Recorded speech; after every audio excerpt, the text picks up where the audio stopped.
Comrades, mhlaka 3, 4, 5 sisemandeni emafemini.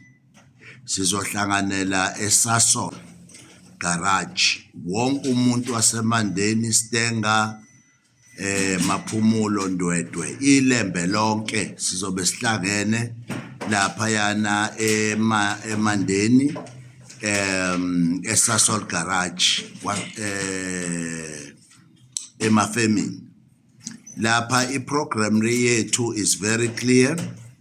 Into esiyoyenza laphana siyakokhipha ilist yabantu abokufika abasemafemini. Siyolungisa kahle kahle umonakalo owenziwe uPremier waKwaZulu Natal, uPremier uNtuli ukuhamba aye emafemini emandeni ayo endorsa ukuthi ama-foreigners awaqhubeka asebenze bese ukuthi abantu bakithi bahlaliswe ekhaya. Sicela bonke abantu basemandeni ngoba iyabathinta lento ngqo ukuthi uma siyenza kubalulekile ukuthi bona bafilaphe the spaces eyikhona emafemini.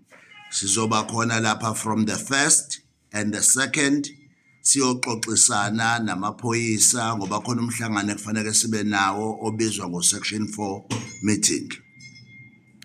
Fanele sihambeke lapha siyoxoxisana namaphoyisa ukuthi kuzosetshenzwa kanjani no-Labour sikhulume naye ukuthi kuzosetshenzwa kanjani.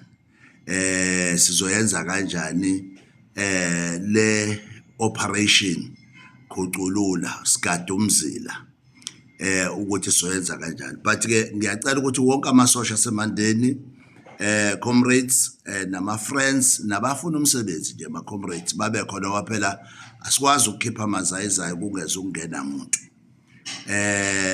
Unfortunately ke mhlambe ama-CV ngeke ngikwazi ukuwacela ngoba akhona ama-comrades asemandeni that are going to do that.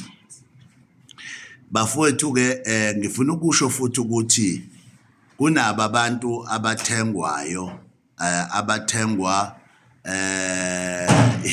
yibo ongxiwankulu laba ukuthi masifaka izinto bathi zingama-fake. Ngicela ukusho lokho is not a fake. Siyahamba siyemandeni and you will see it with your eyes. Okwakho nje ukuthi ubophe ibhuzi noma iteku ubusushona emandeni ngomhla ka 3, 4, 5 siyohlala lapha, hayi ukuthi siyokwenza into edlulayo. Siyohlala lapha emandeni 3, 4, 5 asiko kwenza into ka one day.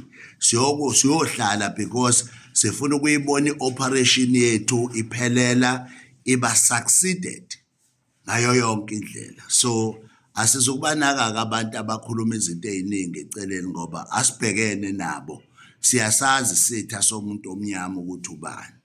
Well ke sinabo abantu abadigcina beyizitha zethu kodwa singaqondeli.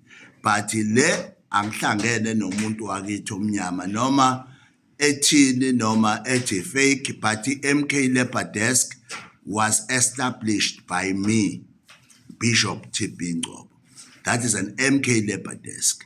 Angiceli ke kumuntu, angiceli lutho. I'm working and I will make sure ukuthi people they understand ukuthi uma sithi sifuna ukuthi impilo yomuntu omnyama ishintshe asikhiphi kuphela thina abantu bokufika but nabakhona emsebenzini sifuna abaholi iholo elingcono. And 2 sizoyisebenza lento even involving umthetho Section 38 no Section 40 we-Immigration Act. Nawe ungayiguglisha lapha ekhaya ubuke ukuthi uthini, khuluma ngokuthi ubani oyi-foreign ekufanele asebenze eSouth Africa.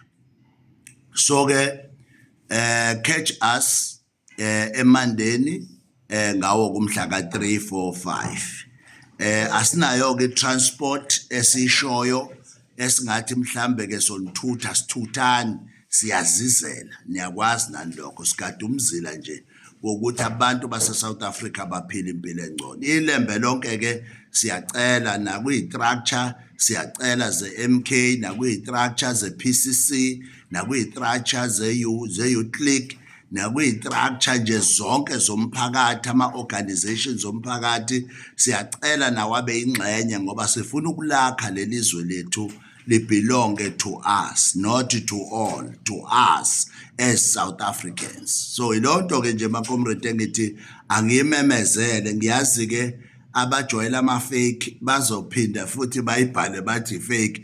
Ngicela wazi ukuthi it's not a fake. And let me give you my number, 0719784717. Whoever that is fake, umtshela ukuthi-ke ake sidayile le number, check ukuthi is it a fake or is it true.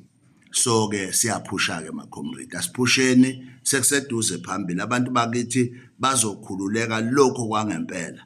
MK Labour Desk isifikile, galelekile, eMandeni, eStenga, iNdwedwe, Maphumulo, sigalelekile-ke eMandeni, sizolungisa umonakalo. Ama-comrade akhale kakhulu kwilokuze kwi-program ebiseNdwedwe nakwi-program ebikwaDukuza ukuthi no, eMandeni kuyonakala. So-ke Premier waKwaZulu Natal-ke wasimoshela laphana, watshela abaqashi ukuthi